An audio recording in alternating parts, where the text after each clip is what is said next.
Hey there, B-Siders. Welcome to another episode of Bravo for the B-Side. This is Danny. And this is Jim. And every year, at the end of the year, we do a retrospective. Yes. Typically, we pick a person of historical significance to filmmaking. That is how it has gone. But this year, we chose to do a history of horror. Yeah, to talk about the genre. Our favorite genre of film. Yes. And this was sort of your brainchild. So I know we both talked about it and we wanted to discuss it, but why don't you tell our B-Setters what tickled this thought for you? Well, because, we love horror movies. We love all kinds of horror movies. We have our favorites, and then there's just so many different kinds. And we spent time looking for holiday horror, Christmas horror, because that's your jam this time of year. I love a Santa slasher. And we've seen so many good and bad and, top and bottom type stuff. A lot of folks that we've gotten to know work in the horror genre in indie film. And it just got me thinking, particularly, with surgery and a lot of meditative time. Yes. It made me wonder what would be considered the first horror movie? You've had a lot of good thinking time. Yeah. What would be the first Christmas horror movie? Right. And how has horror evolved over time? Yeah. What was horror then? Is it considered horror now? Does it hit? So yeah, just a lot of the stuff running through. So, we did what we do and we did a little diving. And I thought it would be fun to talk about because, horror is a huge thing. Yeah. It's gone through a lot of changes and, why some are still there. It's like, top 3 horror films are, 30, 40 years old. Right. Why? What's enduring? So I thought we would, cover all that. Before we do begin, I do want to talk about, so today as we're recording is when we found out Rob Reiner and his wife were murdered in their sleep. Again, it's a tragic loss. There's been a lot of stuff going on, any loss of life, well, we just, we hear so many of the old guard because every year everyone gets older and, ultimately people pass, people leave us. Rob Reiner left us with, folks, forget about what we're talking about. You want lessons? Watch any of his films. Yeah. Watch any of the films that he was involved with, either directing or not, and just soak it in. The guy was magnificent. We don't get into politics and stuff, but for us, he was on the right side of the fence. He was very vocal, used every ounce of his power and his family's name. Because for those of you who don't know, Carl Reiner, a legend in his time, is Rob Reiner's father, or was. He passed. And he just put it all to work to just try to make the world a better place. Yeah. And it just, that was just a hard thing to soak in all day. I think that he was truly a decent person. And sadly, that's getting to be like a more and more rare thing, which I don't understand. But we're not going to get into that. So, yeah, go see some Rob Reiner films. Kick back, enjoy, make some popcorn, turn the lights out, put the kids to bed, put the pets away, and just kick back and enjoy the drama and the laughter and just the talent that he has given us over his lifetime. And I think that's like the best way we can pay homage. Indeed. To that. So. What was the first horror movie? Well, widely accepted, the first horror movie is the 1896 The House of the Devil by George Méliès. Méliès, who we all know for his short film, A Trip to the Moon. People don't realize that he was a massive pioneer of cinema. We talked about like Elise Guy being inspired by the Lumiere brothers and everything. He's no different. He was a professional magician and theater manager slash director. And then when he started to see these short films produced by the Lumiere brothers, realized the massive potential of this new art form. So he he purchased his own camera, built his own studio, built sets, wrote scripts, did all this stuff, um, and just made movies. Which we will never have that moment in time ever again, where this handful of people set out to do something that had never been done before. There were no rules, there were no practices, there were no procedures, there was no right way, wrong way of doing anything. Yeah. You just fucking ran out there and did it. And here we are today, surrounded by millions, literally millions of movies, be they shorts, amateur, professional, whatever, shit that we'll never see across the globe. And I just think that is phenomenal.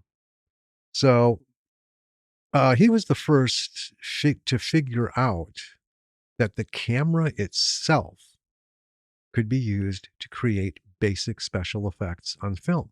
Mm-hmm. And I found this very interesting. Um, and we know the use of like dissolves, slow motion, superimposition, double exposure, other tricks and stuff. Um, Now, and so his short film, A Trip to the Moon, is often referred to as the very first science fiction film. Right. So that's right. This man is responsible for the first film in two cinematic genres, Mm-hmm. and solidly, Right. right? Um, so throughout his lifetime, he produced more than 400 films.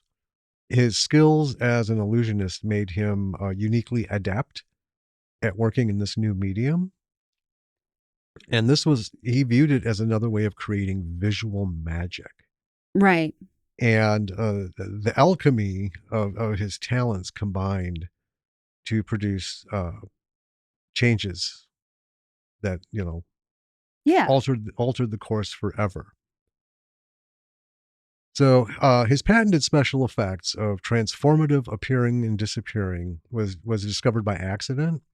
Uh, During one of his runs, he had a camera that jammed, and it created these really strange effects in the captured footage. So, folks, these are all hand crank cameras, Yeah. right? And it's film, not like we know it today. It's like some rough and tough stuff. Yeah. The whole operation was super sensitive. We're still talking about a period where the removal of a lens cap for a still camera and having people sit still was Yeah. still very much in practice, Right. right? So you can just imagine if you have shit going on with the film and everything, things aren't moving, what can come out of it. So uh, he noticed that objects and people could appear out of nowhere and disappear without warning. And an illusion was created. And it just really dove into that. So you could almost say he's the father of modern special effects, I mean, I think he is. taking nothing but the camera and his knowledge as an illusionist, a magician, and putting that to work. Look where we are today, right? Right. I mean, it's limitless, limitless. We're not even at close to the limit yet, but look how far we've come.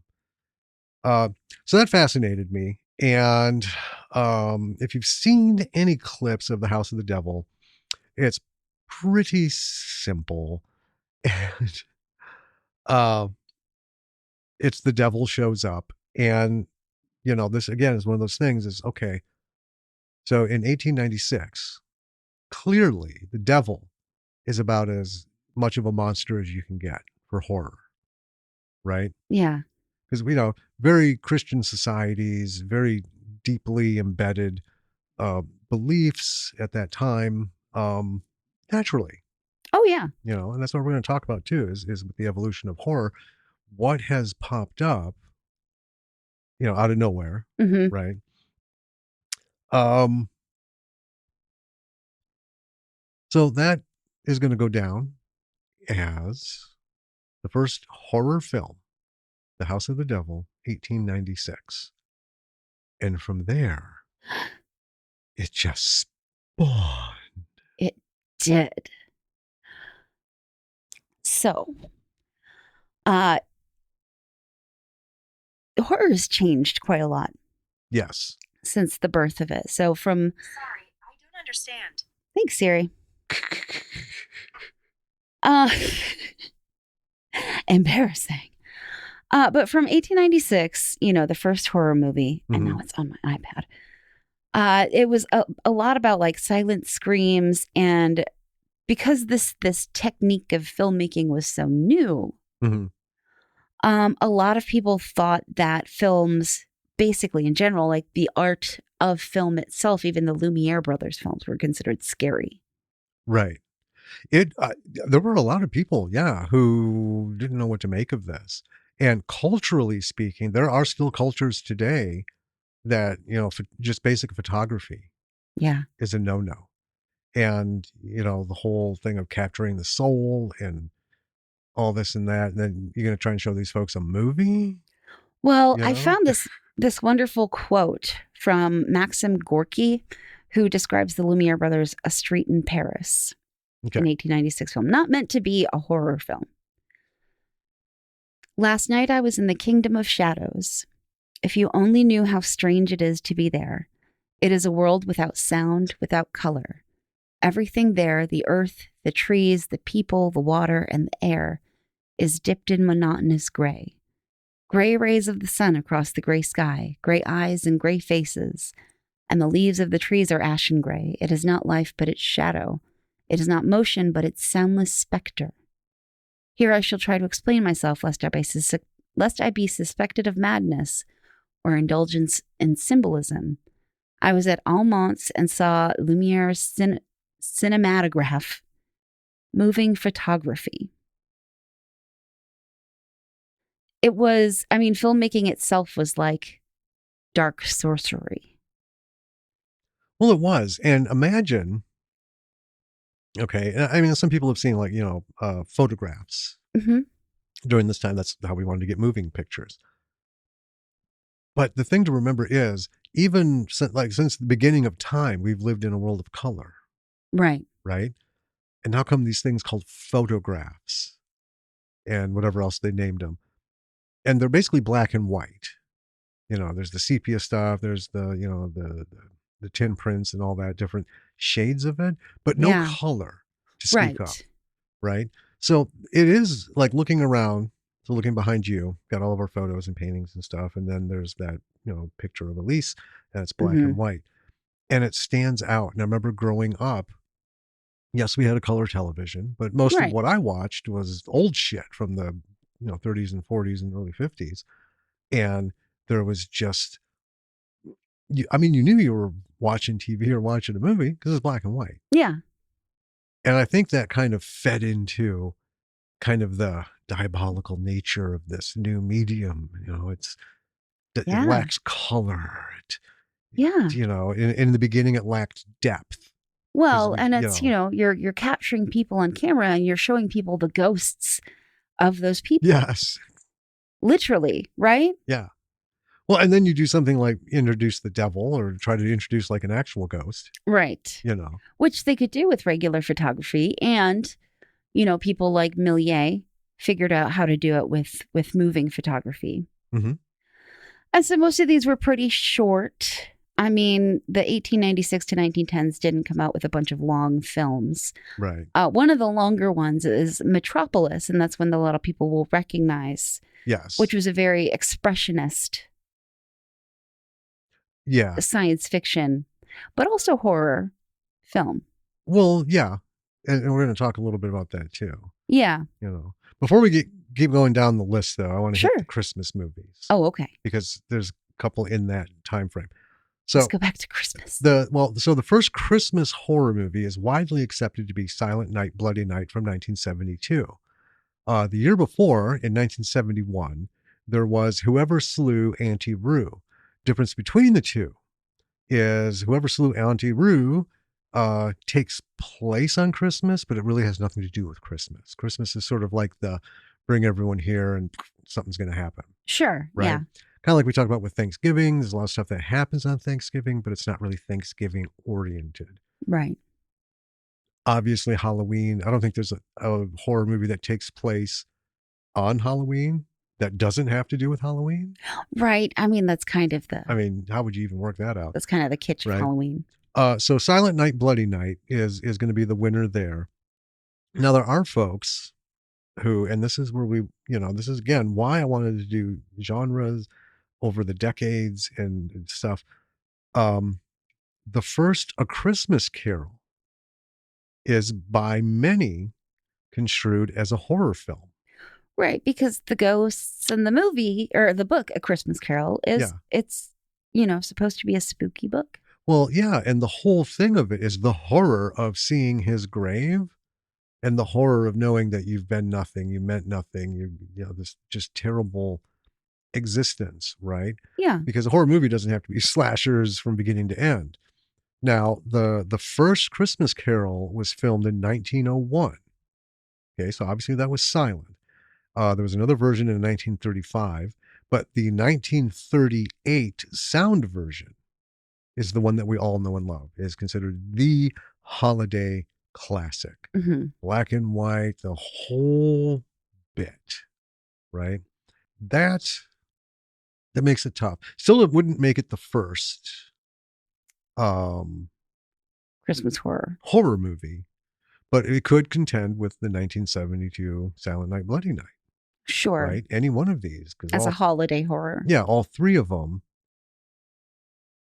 could one way or another. So, I mean, that's up to the listeners. Decide where you want to stand on this, I will go on record as saying I would not consider A Christmas Carol horror. Right. Simply because it does lack some of the basic formulas. And it was meant to kind of like It's a Wonderful Life. It was meant to show how dark life can be, but Scrooge wasn't killing anybody. Nobody was killing on behalf of Scrooge. The ghosts weren't going on a rampage. Right. The ghosts are a very personal thing for him. Yeah. Yeah. So it's a personal journey. It's a very spiritual, soulful, human type story, which, Dickens was kind of like all about. Get in there and let's see what this whole human condition is. Yeah. Sort of thing, and for the time. Right. Right. And we've had so many iterations of that. None of them have really evolved into, because we had, Bill Murray in Scrooged, right? We have even more. Although, the Muppet Christmas Carol. Although we did come across a horror movie called Scrooge's Naughty List. That's true. Which I'm not sure what it's all about. It doesn't make a whole lot of sense to me. Scrooge isn't analogous for Santa. I know. And he doesn't go around punishing people. He just hates everybody equally. Right. So again, is it just because it happens on Christmas? Does it even have to be near Christmas? If it's Santa or Krampus, I'm in. But I don't see Scrooge as like a holiday baddie. Right. Because he's here like all the time. No. Okay. All right. So 1896 to 1910, silent screams. And German Expressionism. Yep. So yeah, this was the era where they were playing with film a lot. Mm-hmm. You have George Méliès and all of his stuff. You have Elise Guy, who of course is the first, has got the first horror movie directed by a woman. Yeah. Was Elise Guy. Yeah. Faust et Mephistopheles. Yes. 1903. And if anyone remembers when we covered Elise is credited with actually making the first movie, not film. Right. Because, if you remember all the shit that you see from the beginning, when cameras were first invented. The Lumiere brothers considered themselves more like documentarians.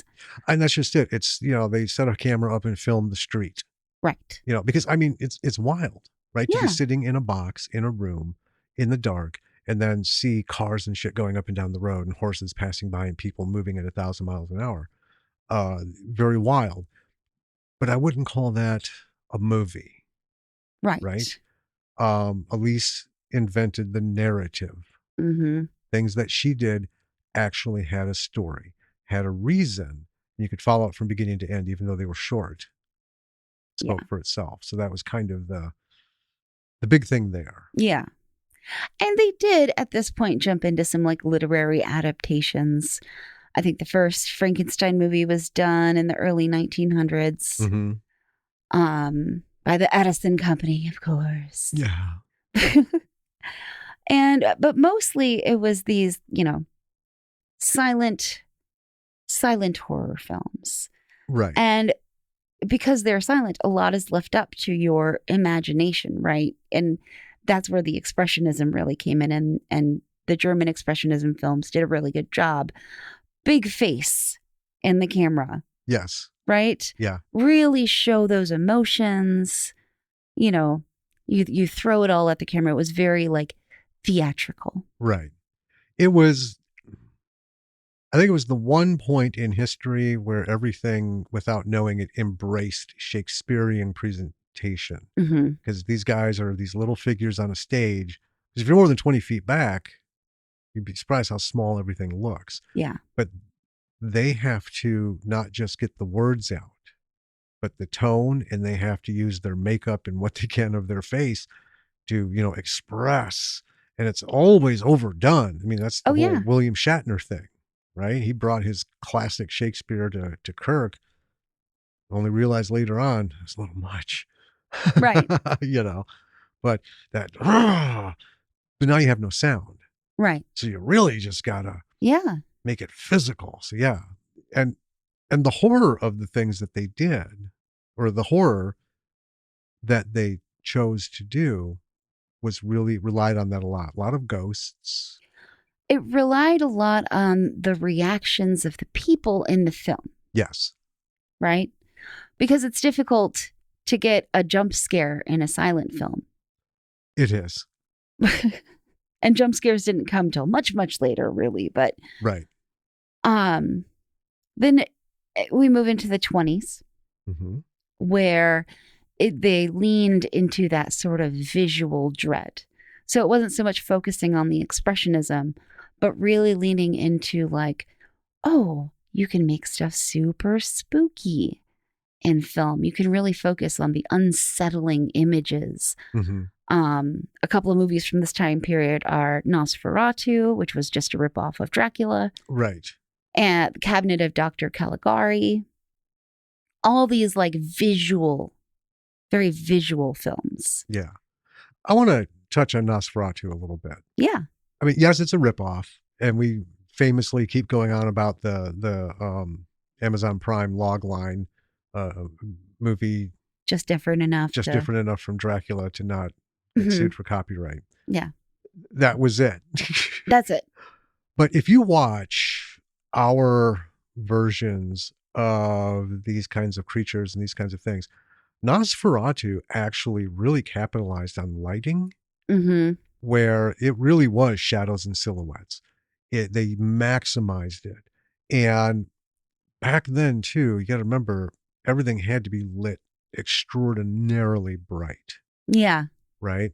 So to get the moody stuff like we've got today, so for a good example, like fully 2/3 of Lord of the Rings and The Hobbit, right? Jackson would never have been able to put it in a theater with the lighting that he did, the dark brooding kind of thing. It's going to be bright and stark. And like you said, it's the other people on the screen who direct the audience into the terror of that moment. Yes. Like, oh, well, I saw the dude there, even with the special effects, right? Oh, he's there. But that lady's screaming, so I know this is scary. Yeah, this is terrible. And what else was going on around that time? Movies were still not kicking off. Well, around that time, they were just recovering from the war. Well, yeah. But I mean, culturally, stories were being told. The campfire story, the bedtime story, the fireplace story. Yeah. Horror deeply resided in just the verbal narrative. Oh, yeah. Right?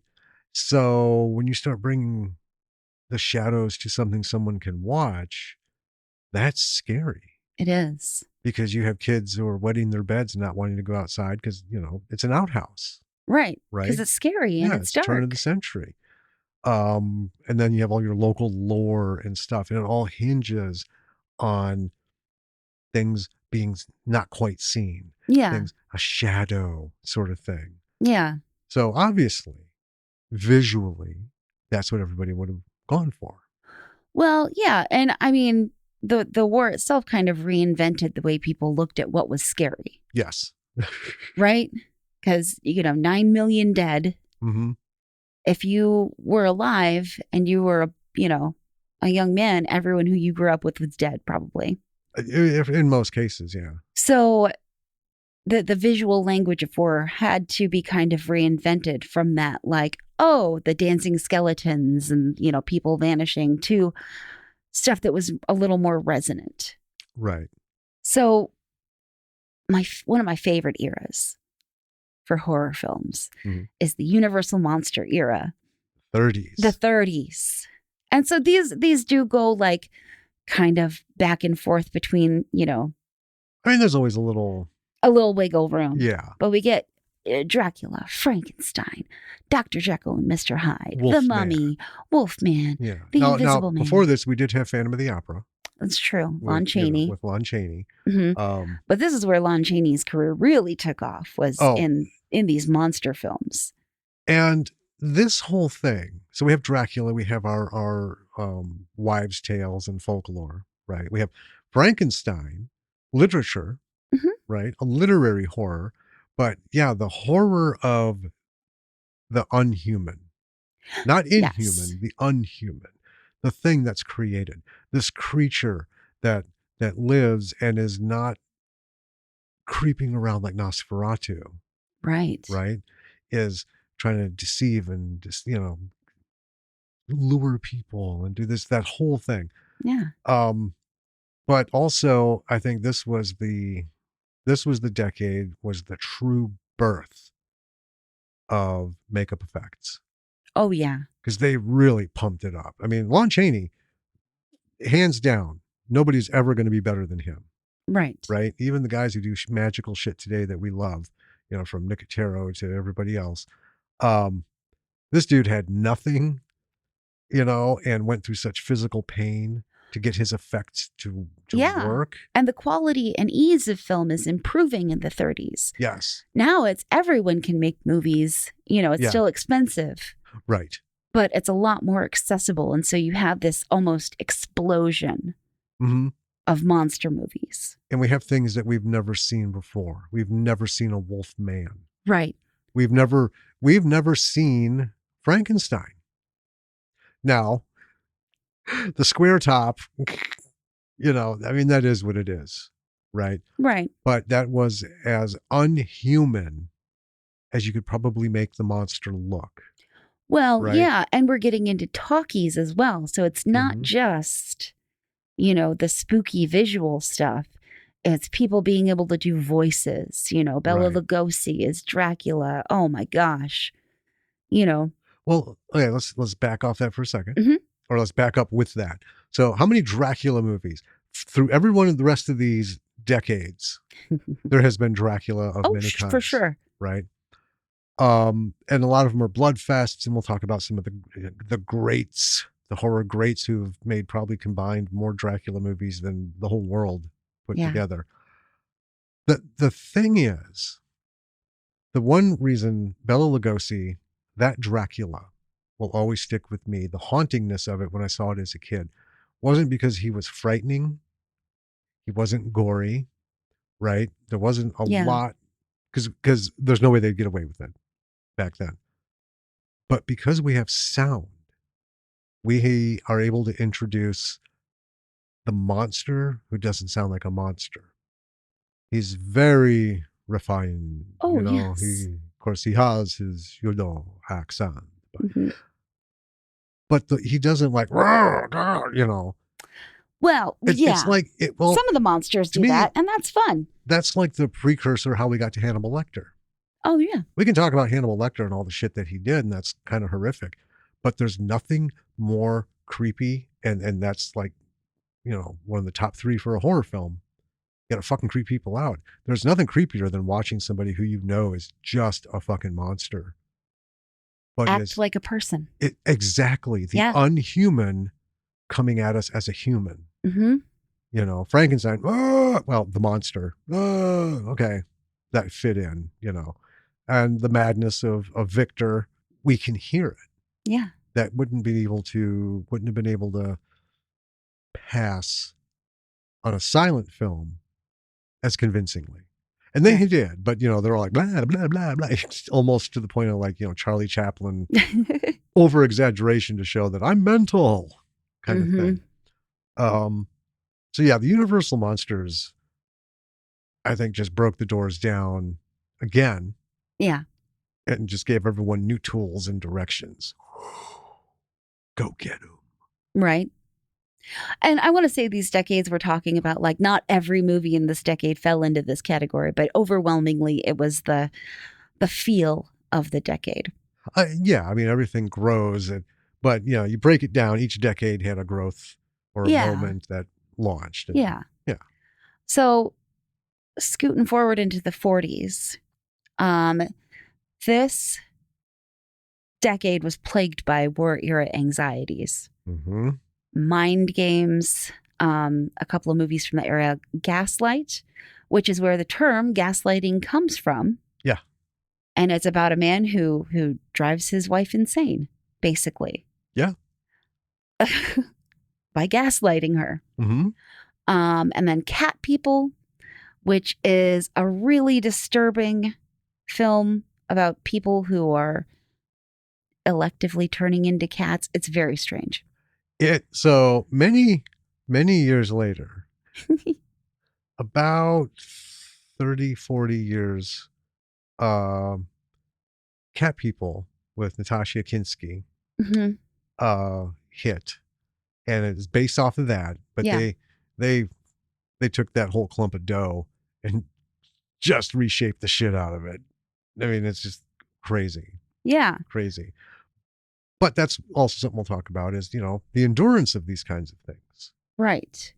And yeah, that's what these movies kind of ask people is like, can you trust people around you? Can you trust yourself? This world is crazy. Everyone's at war. What's going on? Bringing us into the 1950s where that carried over into Cold War paranoia. This was like the atomic age where they had movies about the effects of the atomic bomb and radiation. So you've got Godzilla, right? You've got the kaiju and the giant monsters and Cold War paranoia, as well as sort of like the schlock. Now we're thinking about space. We're thinking about aliens. So we get Invasion of the Body Snatchers. We get all those wonderful 50s atomic and alien films. Yeah. I think they focused on the atomic. One, because it's scary as shit. It scares people, right? But also, two, they just came out of the 20s, 30s, and 40s, right? Hard times. The world was at war. I mean, we had the big uprising, and by 1917, shit's just rolling. World War I. What happened? Well, didn't quite completely go away. A lot of tumultuous shit going on in the world in bits and pieces. Coalesced. World War II. And then we just get rid of that, and then we got knocking on the corner. We got the fucking Korean War coming in. I think people were our long standoff with Russia. Yeah. I think people were looking to get away from that. And what's scarier than, this whole human drama and all this shit and the evil that we have just spent 3 decades basically dealing with in whole or in part, right? Now we have this fantastical shit. Godzilla. We have Atomic Man. We have so many things. I can't tell you the names of all the movies I've watched where, they're too close to an underwater bomb site and a guy drinks the water. You're not supposed to fucking drink seawater anyway, but hey. Yeah. That's a script note for next time. And then these things like eat through him, and then they eat through him, and then he starts turning into something. And then the queer monsters with the big paper mache heads. Some great, some even greater. Yeah, okay. And that paired, I think, with getting people to move away from the human horror to, let's get them off of this. Let's look at monsters. Yeah. Okay? We know how bad humans are by the 50s. Yeah. So humans create the monsters. Yeah. That's the best next step. But then, yeah, the bringing in of mild sci-fi, because in the 50s is when sci-fi pulp magazines were really kicking it off. There were so many, and nobody's ever heard of any of them. Well, the atomic age really kicked off obsession with science fiction. Right. And like Invasion of the Body Snatchers, really nothing to do with uranium or plutonium. No. But it's spooky because it's a power, it's a thing that even as people were watching these movies, most of the general public still had no understanding of what the fucking atomic bomb was, what actually happened. Well, I mean, they knew to look out for a mushroom cloud, and they knew to duck under desks. Yeah, duck and cover. Yeah. Duck. Yeah, I saw that. Classroom education. All right. Yep. If you see an explosion and it's a mushroom cloud, duck and cover, get under your desk. 'Cause that'll help. That is how you live to see tomorrow. Maybe. But it's just kind of cool that,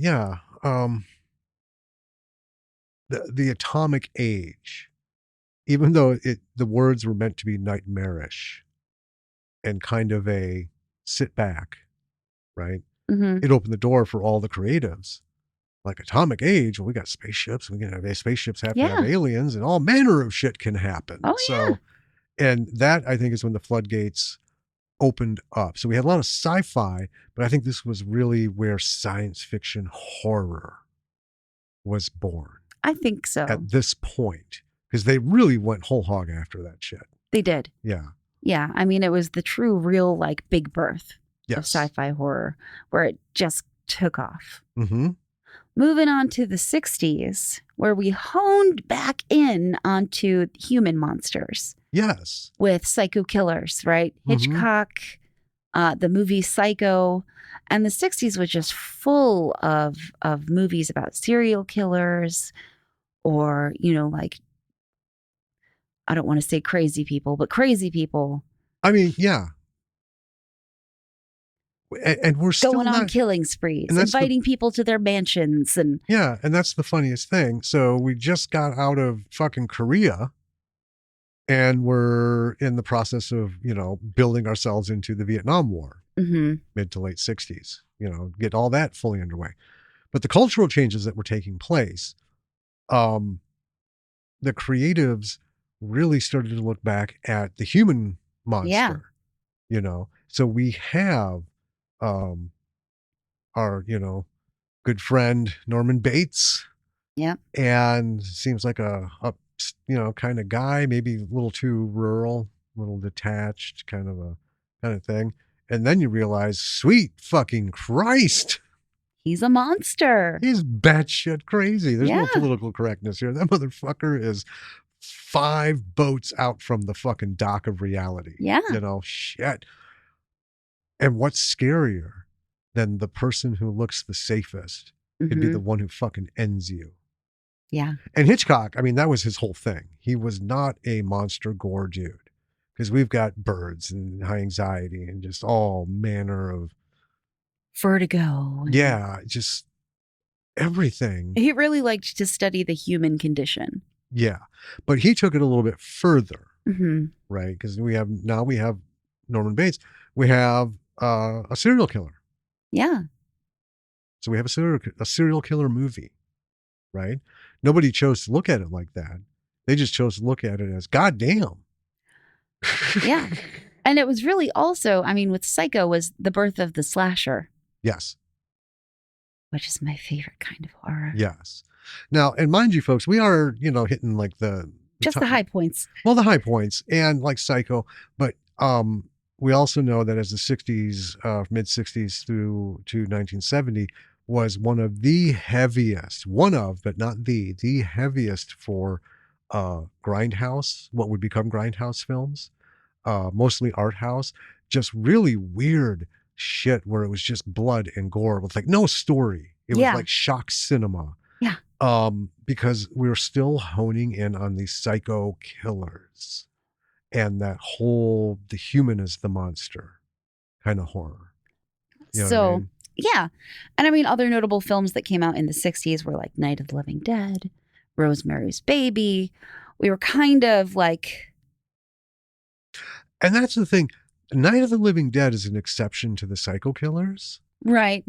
And we've talked about this one before, but more than a dozen times in the beginning of that movie, it's mentioned that these, whatever the fuck is going on, cannibalism, eating their victims, I still, even though we've talked about it and many, many times, I still don't know where that was born from. Because I was born in '69, so I grew up with the remnants of that and surrounded by people who lived that era. I mean, I think in the 60s, we had the first, because the 60s was a very the 60s itself was a whole movement. And so there was a lot of relaxation of censorship in film. I think it was an embracement of taboo. Yes. It was definitely embracing taboo. They were able to show this stuff on film. Right. Right. And they would put the caveats like, this movie is disturbing, Yeah. And you can watch movies and even documentaries about like San Francisco and San Diego, LA, all that shit in the 60s, right? And that's where we get, like the Doors and all this romanticism of the bands and shit from that period. Right. Those were few and far between, right? For every one person you saw doing that free spirit living thing, there were 100,000 people who were still, anal retentive and clinging to very rigid, I don't want to say like Mennonite living, but very strict, very, the leftover 50s, leave it to Beaver style. Exactly. The models of man, woman, husband, wife, family kind of thing. You don't do this, you don't do that. You don't ever leave the house without a handkerchief. Right. That's how I was raised, because my grandfather was one of the last vestiges of those kinds of people. And then, you go from that neat and tucked military, tight tucked bed and folded clothes and everything to this motherfucker's eating this guy. Yeah. Oh, wait, he's dead and he's eating this guy. Shit. You know what I mean? Oh, yeah. And even then, Night of the Living Dead at its core, very subtly missed by almost everybody, it was a satellite from Uranus. Yes. Or not Uranus, Venus. Right. Right? That they suspect caused all of this raising of the dead. With radiation. Yeah. I mean, it was, still a little left over from the Cold War, the atomic age stuff. Right. But. Well, and this was, I think, I will say Night of the Living Dead, for a lot of reasons, has its place, in the hallmark of fame for horror. But I think, too, it proves as an example of what we've been talking about. Horror doesn't always need an explanation. Right. And I think the dude's just out of film school, right? Yeah. And he's, putting this shit together. I think he was plagued by why. Why is this happening? And hence because it really came from nowhere and went nowhere. Right. Right. But I think that proves the point that we make is really good horror doesn't have to have a holler why. Sometimes when the lights go down and the credits are done, or the opening credits are done, from that first image to the end, it's just a roller coaster ride of fuckery and horror and shit. And really the scariest part about that film, to me, right? Maybe not to the people who watched it in the 60s when it first came out. Sure. But to me, it was the end. Yes.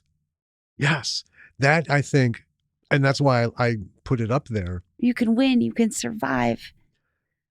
But. And then for nothing. Yeah. Right? Going through that would be like watching Halloween, and at the very end, as Laurie Strode is like, oh, what was he?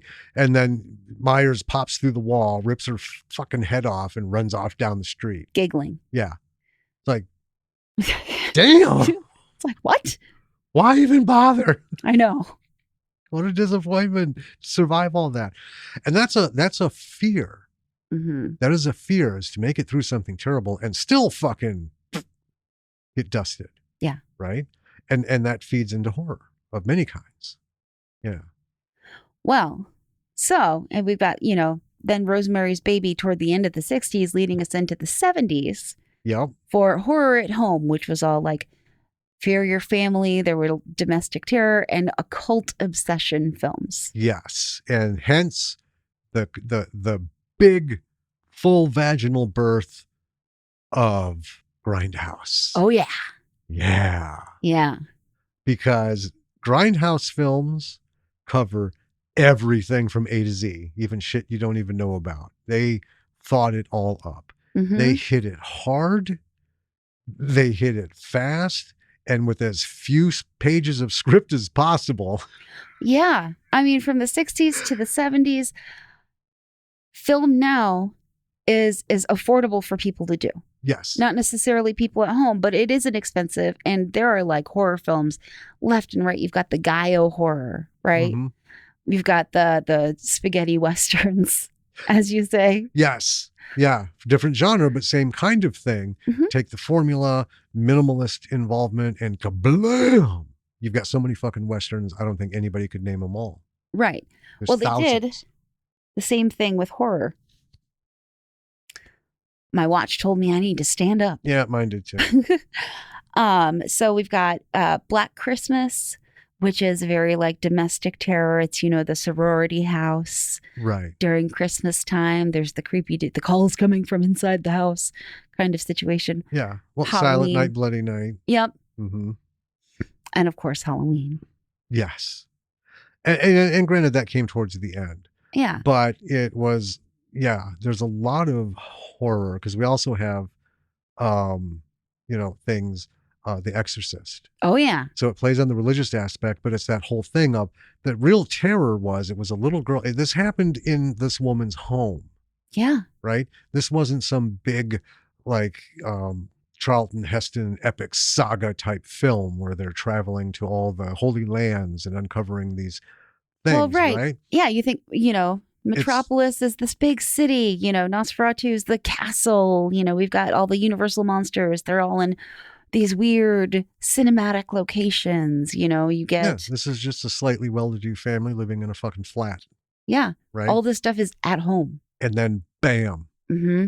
the worst thing that could happen in that period for the majority of folks, right, is that kind of like a demonic possession, Yeah. And I think that started to play into, we're starting to get away from the engaged horror. Mm-hmm. Because up until now, there's a lot of engagement. If there's a big monster, people are trying to go get it, right? Right. Godzilla is forever tearing up shit. There's always people trying to put a stop to him. It goes back and forth, back and forth, back and forth, back and forth, right? Right. And, But- in the 70s, the family unit's crumbling, right? People are afraid of kids, and who men are making all the horror movies. Who's afraid of the family unit crumbling? Right. Well, but then you get like, so like we have Mike Myers. Yeah. So it's kind of a family thing, Mhm. right? Because he killed his sister. And then through the canon and the very long series of bad movies, he's related to Laurie, all this and that. Skip that shit aside. Other than him killing his sister, right? It was detached. We're getting away from, it's horror at home, but it's not domestic. Right. It's things that happen to the home, the sanctity of the home and the safety of the home. And home, not just where you live, but the neighborhoods, right? Because Halloween was a picturesque neighborhood. Everybody knew everybody by name, and I'm telling so, they gave you that small town kind of vibe. Yeah. And how easily that could be fucking decimated. Right. And there's nothing you can do. You can't stop it. You don't know who it is. You don't know what it is. Shit's happening. So, and I think that was born of, especially towards the later part of the 70s. Yeah. We had so much social unrest. We had women still fighting hard for equality. Yeah. I mean, the Stepford Wives in 1975. Right. And I think it was a challenge because on both sides, there was horror movies that deal with both things. Like, see what happens when you give your wife the fucking freedom? Terrible shit happens, right? So keep her ass in line. And then you have the movies like, see what happens when you fucking repress people? They snap their shit and terrible things happen. Yeah. It's horror, so of course it's going to be extreme and not very poetic. Yeah. But I think those are the vibes that drove it towards the end of the 70s, where there's all this stuff going on, but wait, there is still a horror that's not related to whether or not she gets paid the same as the other guys in the building, whether or not she got the job because she wasn't qualified or because she was a woman. All very serious things. But in horror, you can't address all that. But I think this was a way to say, but wait, in the world of horror, there's far fucking worse. Oh, yeah. Than what's going on. Yeah. And it lends to some escapism. When the world goes bad, horror gets good. Yeah. Just when you thought the world got bad. Let this happy motherfucker show you something. Right? I mean, yeah. And you've got, Carrie in the 60s? Yeah. Yeah, The Exorcist. Yeah, all these really good. Really good. Well, all of that created the perfect stew for the next decade. You want to talk about the next decade? I do. Okay, why don't you dive us in? The 1980s, ladies and gentlemen, brought us the Carnival of Excess. That's right. We went from scary fucking Mike Myers to full-on slashers, gore, special effects mastery. Almost all of the advances in special effects had to do with horror films in this period. We had Friday the 13th, which we've talked about in and of itself isn't really the thing that it was. Part 2 is where it like kicked off the whole Jason thing and brought it in. Yeah. But it was still scary. It was still scary, and they embraced it. And they really started to push what they could for effects to not get an X rating. That was also with the late 60s through the 70s and 80s. A lot of these people fought tooth and nail to avoid getting an X rating. Oh, yeah. Right? Because then no one will see their fucking movie. I mean, you've got Reanimator. I know. You've got all these gorgeous, insane films. Nightmare on Elm Street. I mean, so the 1980s, the Carnival of Excess, was basically taking handfuls of fucking pasta, slamming it at every wall and ceiling in sight and see what stuck and what didn't. We've had many successes. We have the most cult favorites for horror coming out of the 80s. And into the, and beyond. But we also had so many duds and failures because horror was now the Western. Yeah. We can just make 1 million of these motherfuckers day in and day out. And the flashier and brighter and more fun, exciting it is. And especially in the beginning of the 80s, because we were still swimming in the disco pool. Yes. Right? So we had brought with us all the disco lifestyle, and that if that didn't make for a flashy horror movie, especially Grindhouse, what would? Right. So the 80s was like the golden era. The 80s was An American Werewolf in London, you know. Yes, and the effects there, unheard of before that moment. So I would credit the 80s for the horror genre what the 1890s were for film. Yeah, we've had stuff. We've had film. We didn't have moving film, but we had film. We've had pictures. We've had some things. We've had different types. We've had daguerreotypes and all this and that. Yeah. But bam. Yeah. The 80s is what gave us what I call modern horror. I would agree with that. A lot of our current horror is built on the backs. They created the formula by which most people are using today. Even the like flashy stuff, which we'll talk about with a little bit less excitement. But yeah, I mean, this was it. If you were alive in the 80s, going to movies as a kid, right? Now, you know, in the 80s, I'm sneaking into theaters because I am not fucking old enough. But back then it was super lax and easy. Yeah. Right? It's just, buy my ticket and go in. Just some incredible goddamn stuff. And we're going to talk about some of them. We do have towards the end, we're just going to name things. We're not going to get deep into a lot of stuff. And go into some legends of horror. Yeah. And this is all top of the noodle stuff, folks. It is. Right? We didn't rate this. This isn't best of. This isn't any of that. This is just stuff off the top of our head. I mean, obviously we looked into the decades and stuff. Yeah. But, in the 80s, everything was up for grabs. I mean, it was an explosion of horror films. There were, and in the 80s, I think, had the most like psychological horrors and other things that actually had extensive gore, Mm-hmm. right?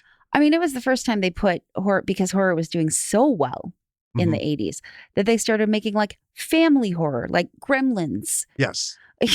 Right? Yeah. And yeah, trying to bring it all home, Mm-hmm. trying to get everybody in on the horror train, Yeah. right? It doesn't have to be so grotesque you can barely watch it. Bring your kids. But yeah, let's bring this thing in and, Mm-hmm. Good stuff. Oh, the 80s. Yeah. And that gives us what next? So the 90s was very meta. Yeah. As far as horror went, self-aware scares and leaning into a little bit of the Y2K dread. There was a little bit of that in the 90s. Yeah. So Scream was a very self-aware horror. You wanted to mention Prince of Darkness, which was in 1987, but kind of a precursor to the 90s, because that was a very self-aware. It was one of those that bridges the gap. It really is a 90s type movie. Mm-hmm. It was just a couple of years before its genre time, decade. We'll come back to that though. But it was really interesting in the 90s. So I grew up horror in the 90s, right? Mm-hmm. And I know The Matrix, I don't consider it a horror movie, but it was technically. It's a science fiction thriller horror. I mean, it has those, and that's just it. So, and that was more of what the 90s was that kind of like the robots are going to overtake us. Yeah. Right. And mind you, the carnival of excess didn't stop. No, it kept going. But it was one of those things where the race was rigged. Yeah. Because we had like 5 different franchises that are still around today. Right? Oh, yeah. That started in the 80s. Grew in the 90s. And a lot of people were like, I'm not going to fight that because they're going to write like 3 more sequels in this decade. And how are we going to fucking compete against that? Yeah. So let's take it a little bit different way. And that's where the meta.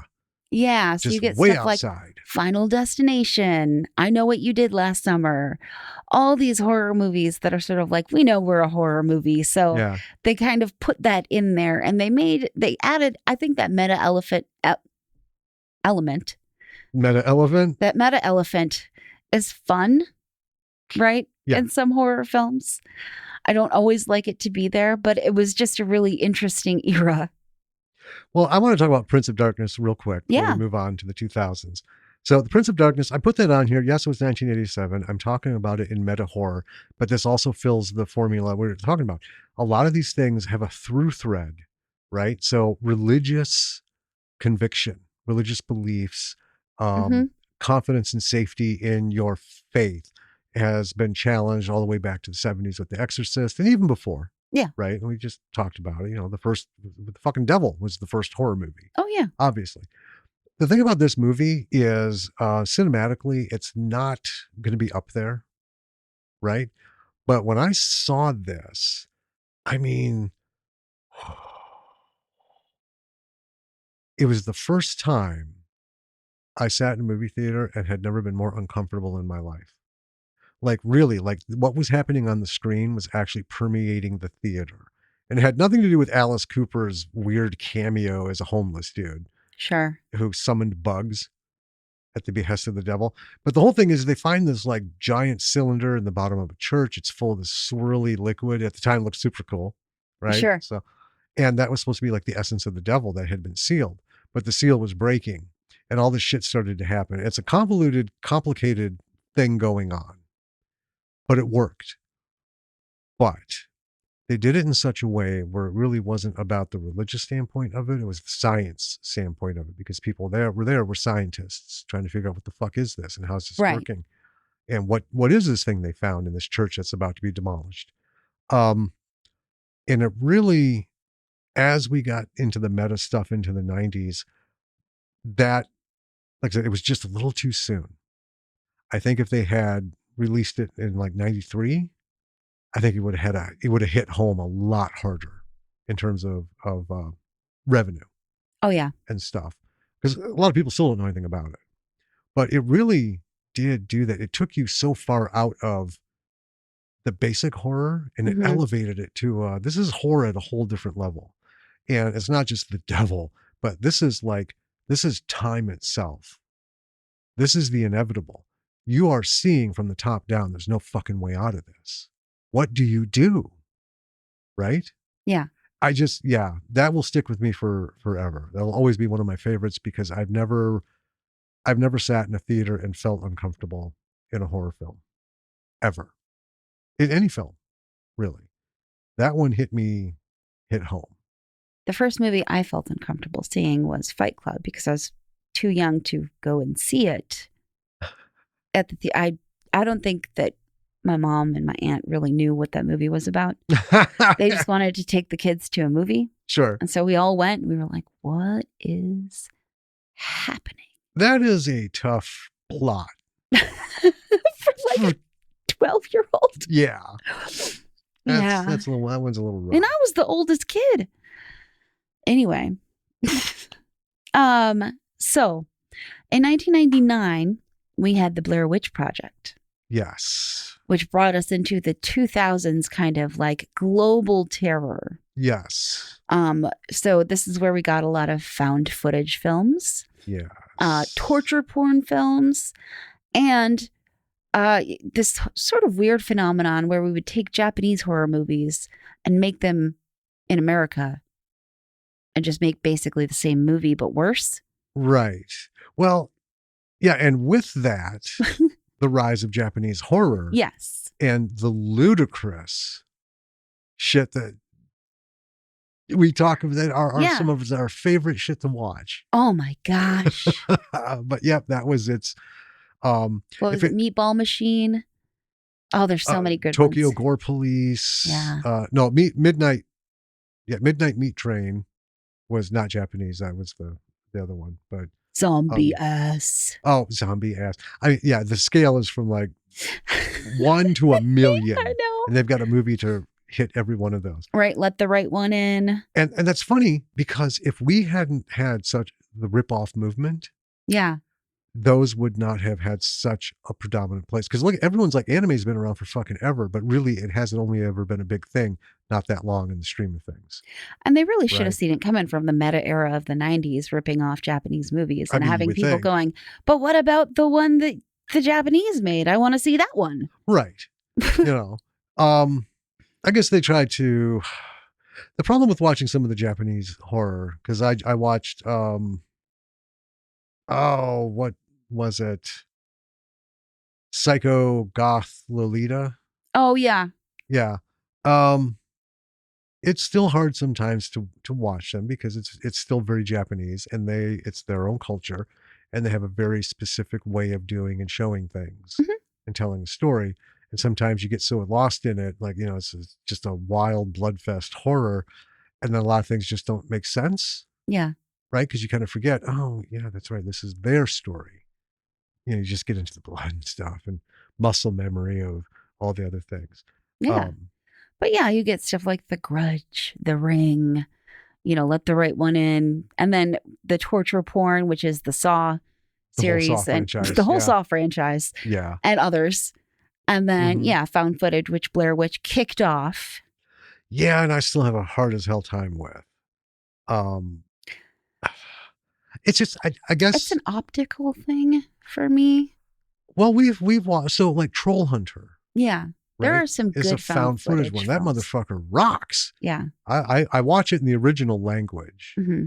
I don't like the dubbed version. Yeah, because you don't like the guy. I don't like the guy's voice. They picked like fucking Mickey Mouse to play him, right? Yeah, and also it when you see the captions below for the translation, you get more of the feel of what's actually going on. When you just hear them speaking in English, they've also tailored some of the conversation and altered it to be, European English. Yeah, it just loses it. That was really cool, but we've seen so many found footage things that are just mostly terrible. For the most part, we just pass by them. Found footage, nope, next. Which isn't fair. Totally. But in my experience, many found footage films are not for me. I will say, and this is being very generous, I will say 1 in 20 have hit. Yeah. And yeah, the rest are just miserable. Because we have a small handful. There's a few that we were like, this actually fucking did pretty good. But yeah. You know? But yeah, the 2000s was also kind of the era of the internet, right? Yes. The early aughts. I mean, we had it in the 90s, but it was still very young. And then the 2000s, that's why we call this the global terror, is because we've got horror from all over the world finally now at our fingertips. Right. But also horror that's based on that. Yes. All right. So the internet became a horror thing, and the things that computers, can't fucking do. Right. But, in the movies, we can make them do anything. Yeah. So yeah, this was like not only global, it was global because of the technological aspects of the time. It really just to try and fuck with people. Yeah. I will say also in that period was a decline in visual effects for horror, practical and otherwise. Leaning more on CGI. But also just kind of cheapening it up, like the, computers terrorizing you, the internet's terrorizing you. And it's like, this wasn't psychological enough. This wasn't thriller enough. This wasn't suspense enough. It's just supposed to be a straight horror. You got to put the only thing a straight horror needs is blood and gore. Which Saw gave us. Right. But a lot of these others just skipped it. So, wheeling into the 2010s. Yeah. We start to see more elevated horror. So this is more like prestige movies and social commentary. So stuff like Get Out, Cabin in the Woods, which was actually kind of more of a meta horror. Kind of, yeah. But Babadook, a lot of the horror movies in the 2010s were like, we don't just want to be a horror movie, we want to say something. Right. I will say the 2010s also, I think it was the weakest decade for horror because there was a lot of attempted remakes, reboots, that failed miserably. Well, yeah, they were trying to bring all these beautiful, wonderful classics back, right, to the screen, right, while elevating them somehow, but it didn't always quite work out. Well, I'll use Halloween as an example, right? And I'm not saying this is why they allowed Halloween to be remade by Rob Zombie, but this is typically why anything is remade. It's to connect with the current generation. Yeah, I'm so fucking sick of that, right? Because what you're telling me is every generation is so fundamentally fucking stupid than the one before it. And the one that comes after it, that they can only exist in like these 3 minutes in the middle of a decade. Halloween is scary as fuck. I don't care if you watch it today in 2025 or in 2096. Why do you need to connect with whatever's going on with whatever stupid words the generation is using and fads and whatever fuck all? A dude in a mask with a knife coming, can't be stopped, slicing your shit up. That's fucking scary anywhere, right? That is one of the things that has gone through all of these decades, all of these horror shifts, is the fundamental pieces of horror have always survived.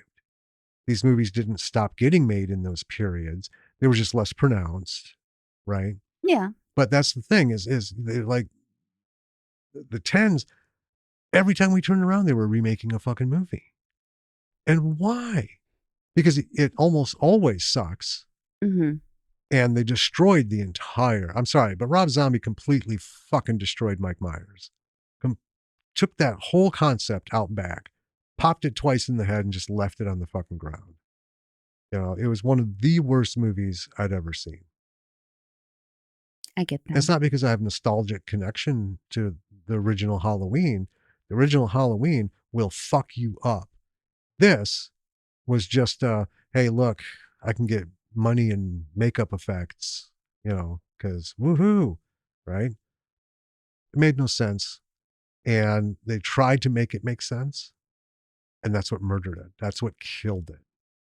Halloween, the first one on its own, nothing else, made perfect sense in the senseless, unexplainable shit that was going on. Because that's one of the movies I walked away from like, It's What? What? spooky. Yeah, you know. Yeah. Anyway. So bringing us into the 2020s, which we're living in. Yep. We're about halfway through the decade. So I don't want to say this is the definitive, No, that's our perspective of it. But so far, yeah, I think it's furthering that elevated horror to kind of like art house horror. So the one that I keep thinking about, like the best horror movie of the decade, that was a studio movie. Yeah. Sinners. Yes. My God. We are in total agreement with that. Everybody involved in that film knew what the fuck horror was and knew how you can show the majesty of cinema in a horror movie without making the horror dull. It's gorgeous. It's creepy. Yes. It's immersive, you know? And it keeps you guessing. Yeah. You know, at no point in that movie did I anticipate what the actual end was going to be. No. Right? I was just like, I still don't know if we have all the info. I don't know that we've been given everything. All I know is visually, the cinematography on this is fucking fantastic. The acting is top notch. The story so far is engaging, even when the horror shit's not going on. I still want to know what is happening from minute to minute to minute. Yeah. So this is how you create a horror story with a story.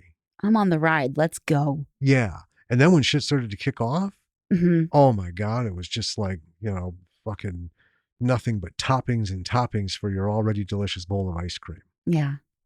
That is, I think, the perfect alchemical mix.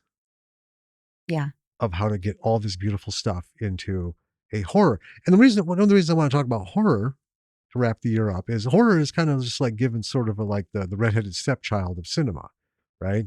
Horror. I know like, everyone thinks of horror as like the junk genre. Well, and I said many times, like I just said a little bit ago, you don't need a fucking story. You just need some horrible shit happening and you have a horror movie. Yeah. And you're going to find an audience. We love all levels of this shit, from the ridiculous to something like Sinners, which is so are artistically beautiful and articulate in everything it presents to us visually, lighting, framing, acting, things, this, and then the gore. Yeah. But then you have kind of like Psycho Gorman. I know it came up as Psycho Fireman. I know my note. Yeah. I don't know how it corrected that. Fried Berry. I mean, we watch a lot of independent horror films. I will say this. I think art house has finally found its own life. In horror. Well, just in general, but mostly horror, because we've got a lot of art house stuff, right? And it's never, from like the 60s and stuff. Andy Warhol, if he's not an art house fucking dude, I don't know who is. But, his Andy Warhol's Frankenstein is just fucking terrible.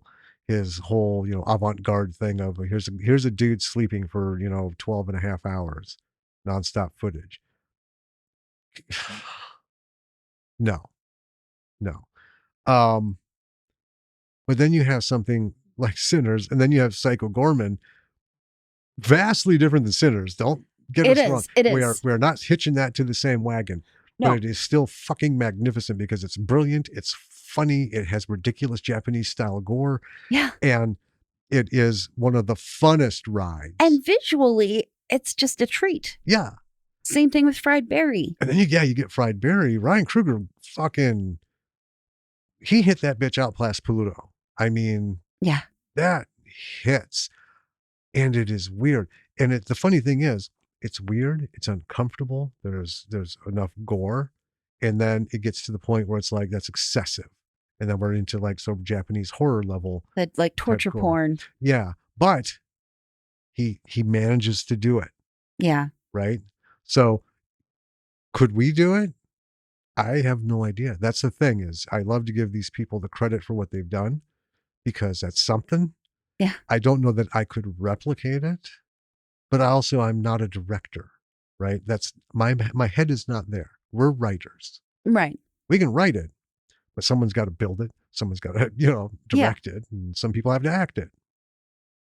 And I think people like Ryan and Jordan, I don't remember who was behind Psycho Gorman. These people can do this kind of stuff, Mm-hmm. right? And you have to tip your hat to it. Even if, like, I didn't like Sinners, Sure. if for some reason, like, I watched it, I'm like, I would not be able to spit on it for anything other than it just wasn't my bag. Sure. Because you cannot not recognize just the genius and the magic. Because any monkey can pick up a fucking camera, you, me, and 100 other people, and we're going to shoot the same thing, same script, same set, one after the other after the other. We're going to sit down and we're going to have 100 different fucking movies, right? Because all of us are going to think of a different angle, a different Mm-hmm. take, a different this, that. Some people, it's luck. There's Yeah. people who's like, man, I lucked out on that because that was a rough bitch to shoot, but thankfully Yeah. it worked. And then there are people who just fucking know. Yeah. You I mean, know? I think that series, The Chair, was a really good series, and showing that Yes. the same script, two directors, two totally different movies. Yes. But I will say so far in the 20s, we've had, I think, in my opinion, far more disappointments, indie, B movie, and commercial levels than I think at any other time. And Something really interesting happened in the late 2010s, early 2020s, which is that what is it? The 100-year copyright for various intellectual properties yes, fell to the wayside. 70 plus life of the author plus 70, typically. Right. Yeah. And there was like a rash of these big IPs Mm-hmm. that dropped And into we covered one of them. Yeah, that dropped into the Creative Commons, as it were. And so there have been a lot of those.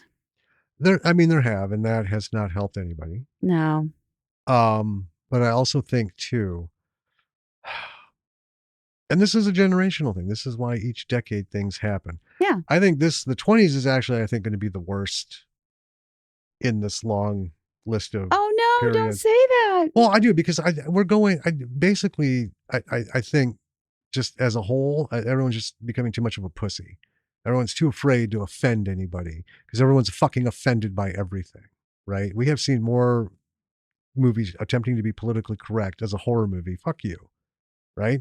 You can't. It's a horror movie. You're going to murder somebody. Don't try to be politically correct about it. Don't try to build a world where it's actually kind of okay, but you don't want to say it's okay because then, it'll never get seen. Just give someone a fucking knife, some fake blood, and just have them murder every motherfucker in front of the camera. And then you'll cut.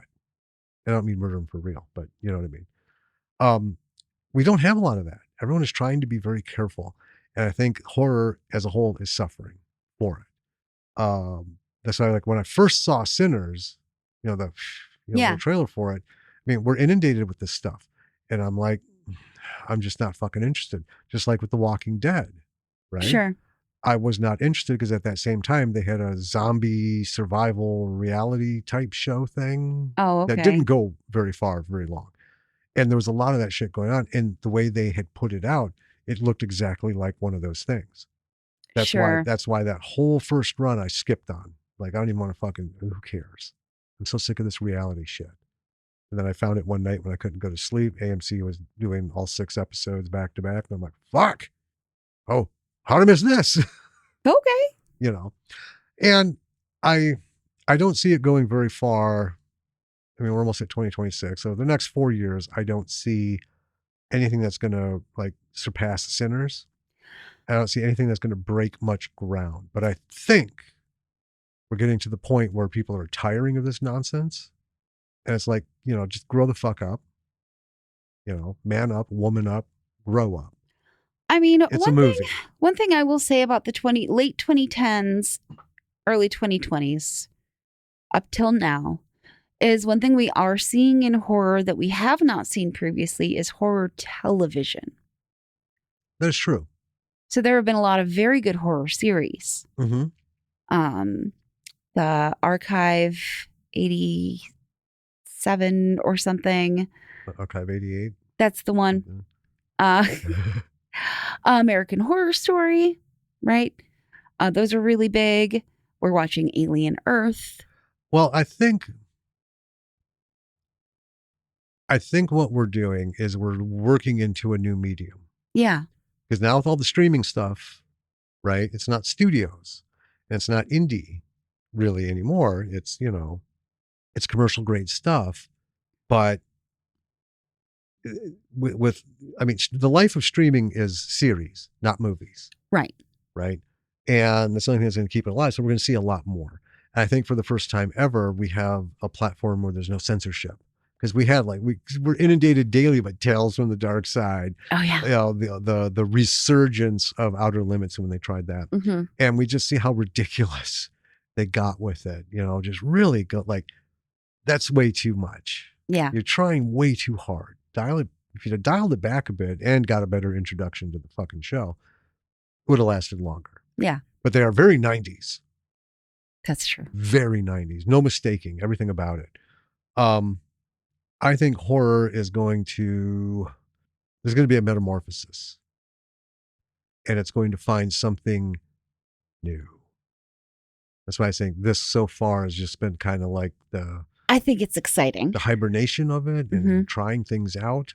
But with everything that's going on, and we've talked about a million things and, what's going on with Hollywood and Netflix and all that stuff. But I think the indie model is going to take over because the indie model is perfect for streaming. For indie model is perfect for series, ongoing series, rather than just a one and done movie. Everyone's going to see that's where you can bring everyone together to really build some shit. And without the restraints of network television, we're going to see a lot more imagination burst onto the scene. And maybe even some new fucking horror. So anyway, that's what I see. Yeah. All right, folks. We are going to just whip through some horror legends. Yep. You want to take turns? You want to shoot out the whole list? You want me to shoot out the whole list? It's really a shout out. Let's take turns. So John Carpenter, director. Robert Englund is an actor. George Romero, director. Wes Craven is a director. Alfred Hitchcock is a director. David Cronenberg is a director. Vincent Price is an actor. Lon Chaney is an actor. Lon Chaney Jr. as an actor. Bela Lugosi is an actor. Christopher Lee, actor. And Peter Cushing as an actor. And I just want to pause. These two fucking English-British powerhouses of horror. Holy shit. These two are responsible for more Dracula and Dracula murder movies than I think the rest of the world combined into one. In the 60s, I think there was a lot of we didn't mention it in our timeline, but British horror kind of popped in the 60s as well. Right. Yeah. Yeah. Those two guys, fucking legends. Anthony Perkins, an actor. Jamie Lee Curtis is an actor. Linnea Quigley, actor. Barbara Steele is an actor. Ryan Coogler is a director. Bruce Campbell is an actor. Sam Raimi, director. Lowell Dean as a director. And our buddy David Ryan Keith as a director. We made this list. We can put anyone on it we want. Yeah. And I mean, it's not all inclusive. No. But these are just things that popped up into our heads. Yeah. So we also had things like what formulas have come and gone. We've talked about the documentary Beast, Blood, and Boobs. Oh, we talked a little bit. We wonder why are boobs so important to horror? Right. And the logical reason is in the time when that started to become the popular formula, the goal was to get the younger the guy you could get in, the better. Right. The dude who does the Ozzie and Harriet thing and gets up, goes to work with his little hat and suit and comes back and hangs it on a hook and sits and smokes his pipe and reads the paper while his wife cooks dinner. This guy's not going to really roll into a horror. Right. And he's especially going to be a little too embarrassed to go one that has a lot of boobs in it because that just isn't done. Well, right? You can't just go to the naughty theater. Exactly. But you can go see a horror movie. Well, and that's just it. So they're hitting just below that level. And one of the things that got me into horror movies or it made me want to go see a bunch of them was Boobs. the fact, boobs. I mean, I'm 9-10 years old. Absolutely. Do you know how the labor to try and get hold of a fucking dirty magazine without getting caught? Yet I can just walk in, not only walk in, buy my little ticket. They'll fucking give me some soda and some popcorn, and I can sit and stare at boobs all night long. Maybe some horrible shit's happening around him, but I'm in. Sure. I mean, whoever, tries to say otherwise, they're just full of shit, Right? right? Cabin in the woods is a trope.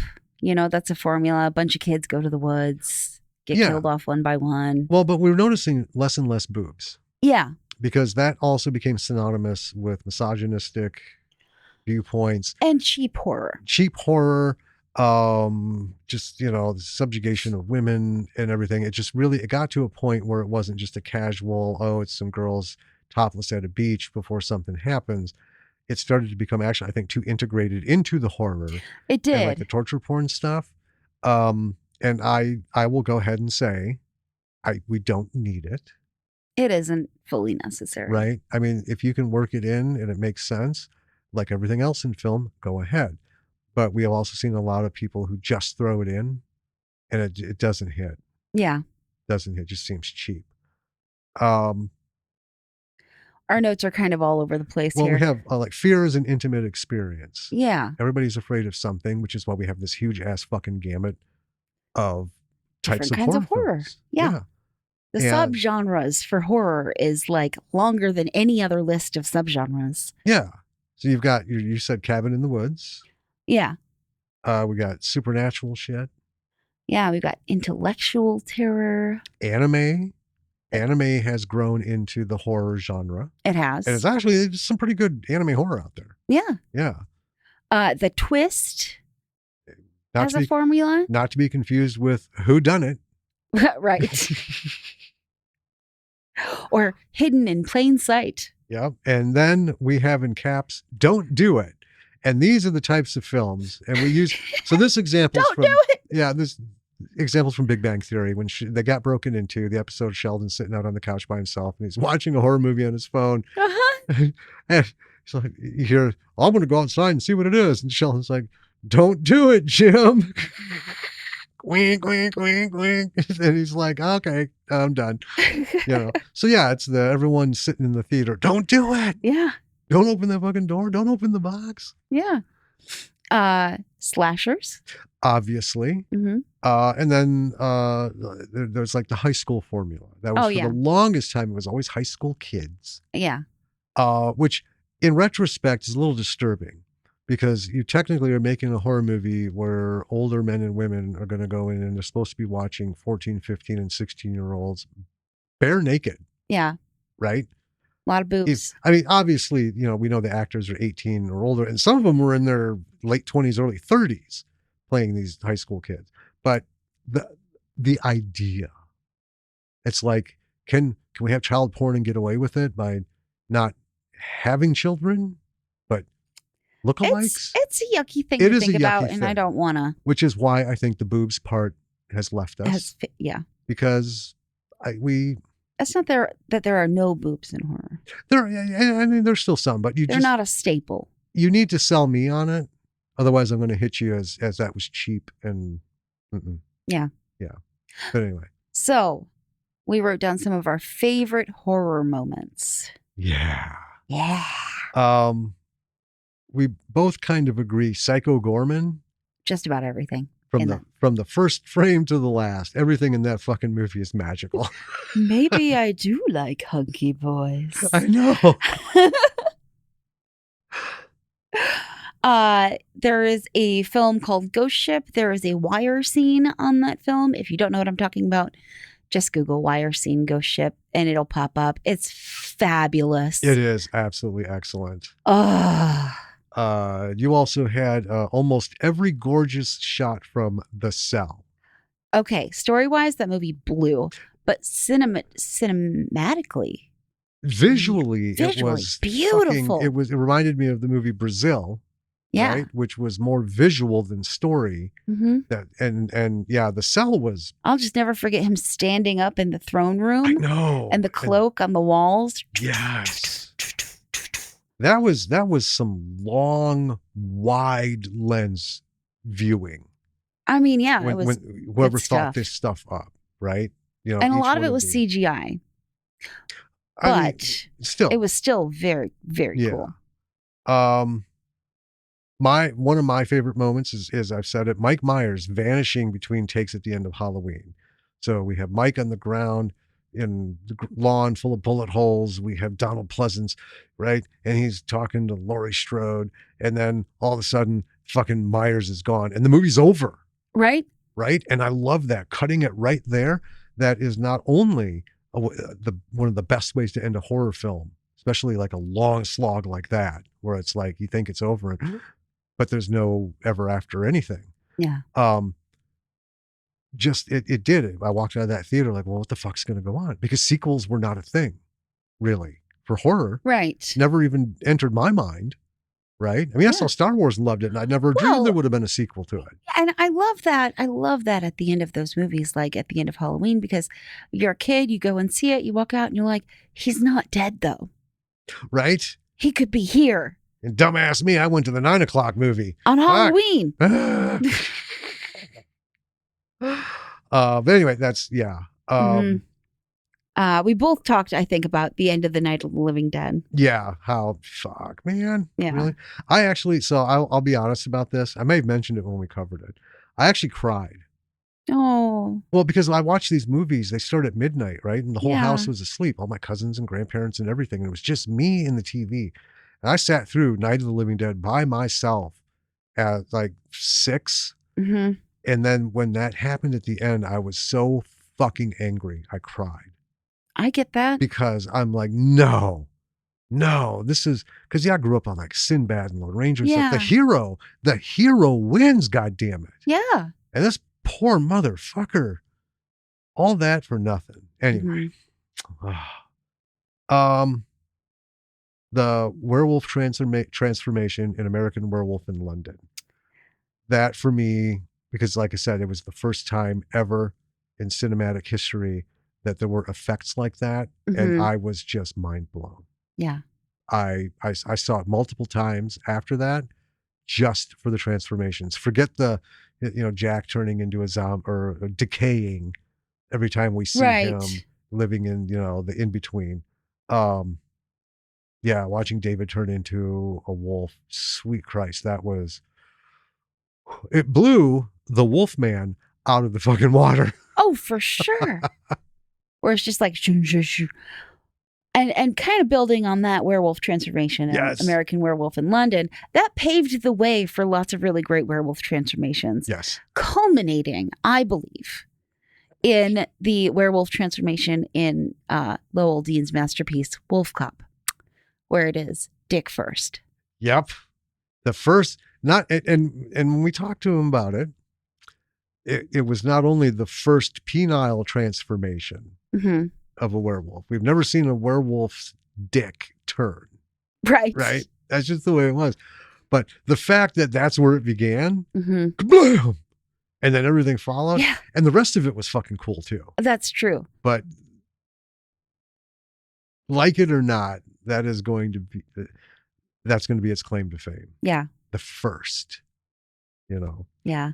And then we've got penultimate blood scenes. Yes. Carrie, The Shining. Oh yeah, the elevator scene. Yeah. Yeah. Yeah.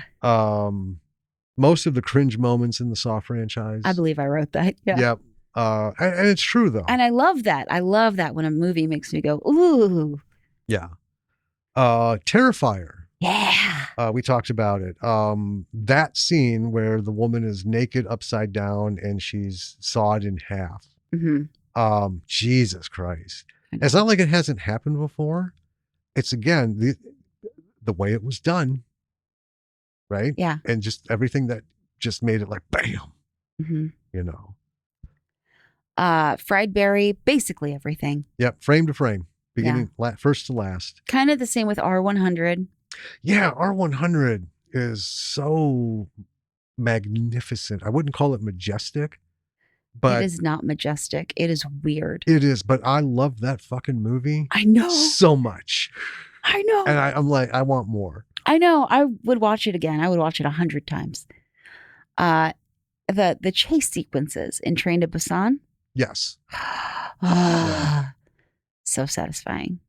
Ah. Are there And- any there that popped up while we've been talking? I mean, lots, but you got to kind of draw it. And folks, like I said, this is not an extensive list. It is not exhaustive. It was just off the cuff. There are so many more, and we know that if 1,000 of you wrote in, we'd get 1,000 different ideas because it means everything. Different things to different people and stuff, and that's fine. That's fine. It is. This is just things that popped into us while we're throwing this together. It just comes down to horror is awesome. It's evolved.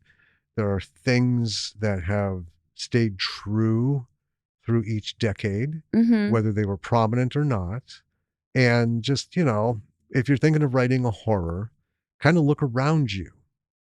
We've had a lot of people do retro type horror stuff, and there's nothing wrong with that. Nothing wrong with doing retro horror and stuff. But, really try to pick out like the here and now thing. What do you feel is that vibe?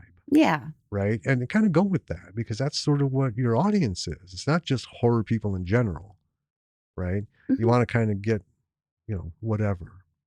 One thing I did want to say before we locked out of here, because there's always lessons. Going through a retrospective, there's not really a lot of lessons here than what we talked about. There's examples, there's things, you can see the history of it. Keep doing your thing. But in my time sitting in the hospital, a lot of time to think about stuff, and something kind of hit me. Because we talk about things you can do to become a better writer, director, whatever. Learn from them, watch movies and see, hey, I love that. I'm going to figure out how to do that. A lot of people say don't go to film school, don't do all that bullshit. Just get out there and do it, and you can punch through it. And there's a lot of the great indies, most of them, that's what they've done. And all our friends, these fantastic filmmakers, spend years and years in college. Right. Like, give me a camera. Let's go. What'd we learn? Let's do better next time. But it hit me. Movies are kind of like music. It's just a creative process, I guess. But I'll use music as what I kind of landed on. We watched a movie. I won't get into it because we might cover it. And we're still trying to decide, was it good? Is there something good here? Or is it just like that whole, the only reason I went to the races is to see the wreck thing. Right. And because we started watching this movie, we got halfway through. Lily walked in. She's like, "What's this?" We showed her like 2 minutes, and she's like, "I want in on this." She said, "I want to watch this with you." So we had to start it over. So we watched the first half twice, and then so we've seen it 1.5 times. And if we cover it for the show, it's going to be 2.5 times because we got to take notes. But it all comes down to whether you're a writer, director, or whatever. And I'll use writing because that's what we do. And I was thinking about this. It really is so simple. Should you be doing this? I mean, that's the question every creative runs into. Should you be doing this? Or is there something else you should be doing? Right? And it doesn't come down to if you're good at it or not, because it's always subjective. We have movies that we think are absolute shit and people hail. I mean, right? Ed Wood was very confident in all of his movies. Exactly. And you know what? We benefited from that. Yeah. Okay. When you hear a piece of music is emotional. It's not intellectual. It doesn't require thought, right? Right. You hear those first notes, your body will have a physical reaction based on an emotional response. You love it or you hate it, right? Think of all your favorite songs and shit. Oh, when I first heard this, I just couldn't fucking, and 40 years later, I'm still jamming to it. Yeah. Right? And that is what this is doing. So let's use writing as a creative. When you're writing, you either love it or you hate it. Not whether you're pushing for the perfect page. Not does this make sense? Not do this. When I write, I don't even care what the fuck I'm doing. I don't care about the words. I don't care if it's going to be good.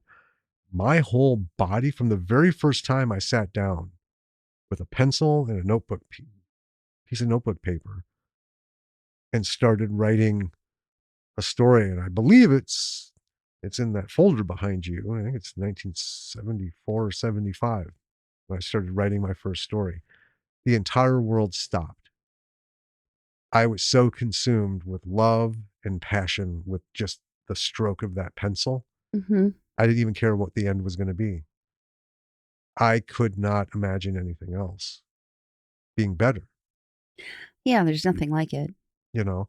And I think that is the very simplest thing. If you're a writer, if you sit down and write, if your entire existence is right there in that moment and all that's going through your brain is, I'm writing, then yes, this is what you should be doing. Don't worry about good and bad. Don't worry about, is it this, is it that? This is what you should be doing. Same with directing. Same with anything. If you're Eddie creative painting, when you start doing that thing, and that's the only fucking thing in the world that matters, and it's the only thing you think about, and everything else is just kind of like running on auto, like the story, the scripts, all of that shit's on auto. Yeah, we put some cerebral shit into it because you have, we're going for a goal. But I don't care what we're writing about. I don't care what's next. I don't care if it's good or bad. Like we have that one script, I won't say the name of it, but we know is absolute shit because it's bad. It was forced. Mm-hmm. But in those moments that we were writing, I didn't care. Yeah. I didn't care. So if you're playing music and you're lost in it, if you fall in love with that thing you're doing in that moment, and that's all you feel while you're doing it, then you absolutely are in the right fucking place. Yeah. Create. That's beautiful. If you write for an hour and at the end of it, you're like, oh, fuck.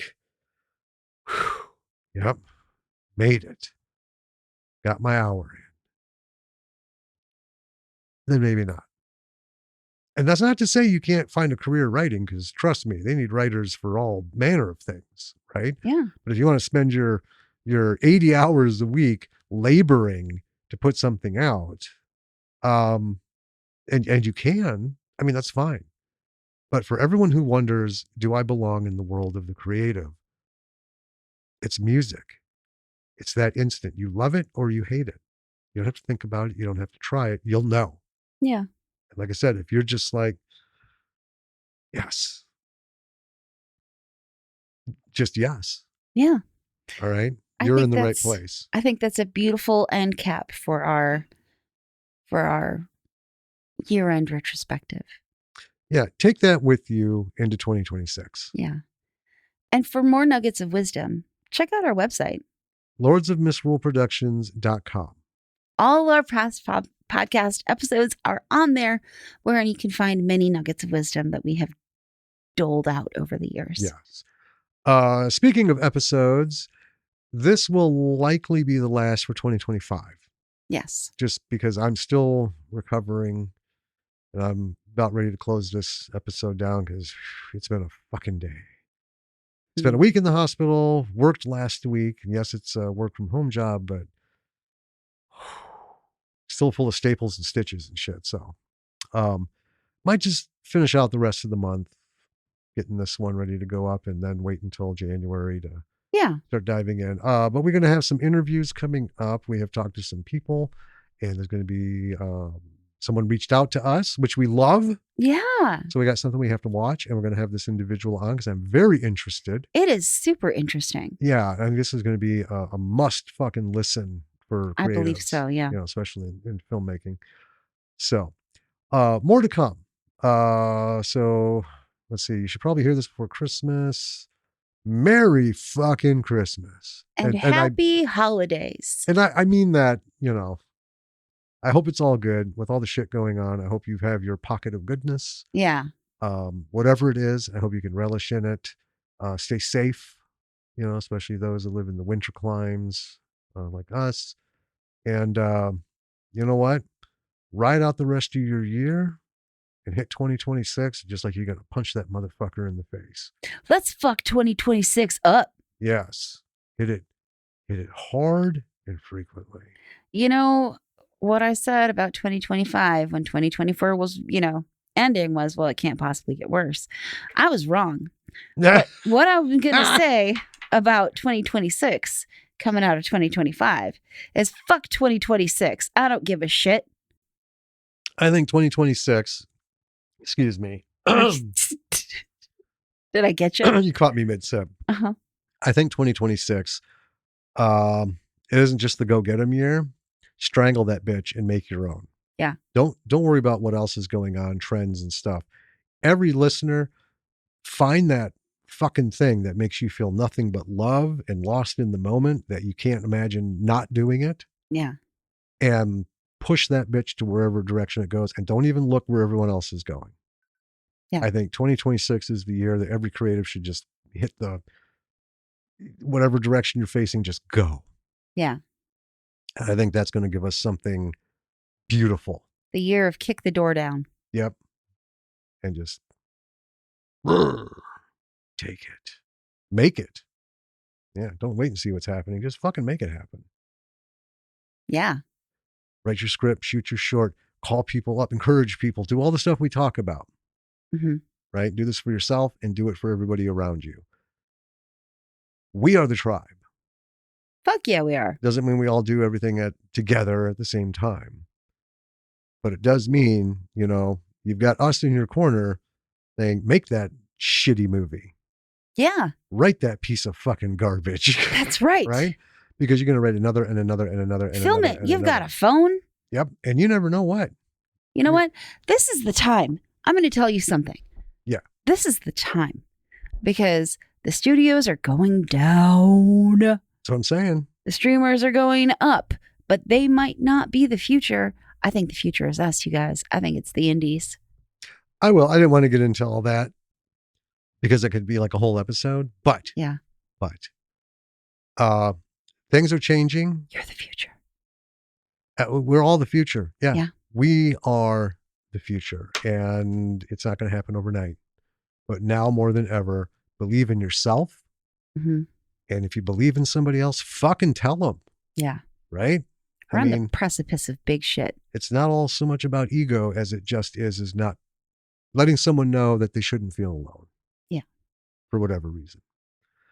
All right, B-siders. We love you. And Happy New Year. Looking forward to bringing in 2026. So enjoy however you enjoy, whatever you enjoy. And when that calendar page flips, we'll see you on that side.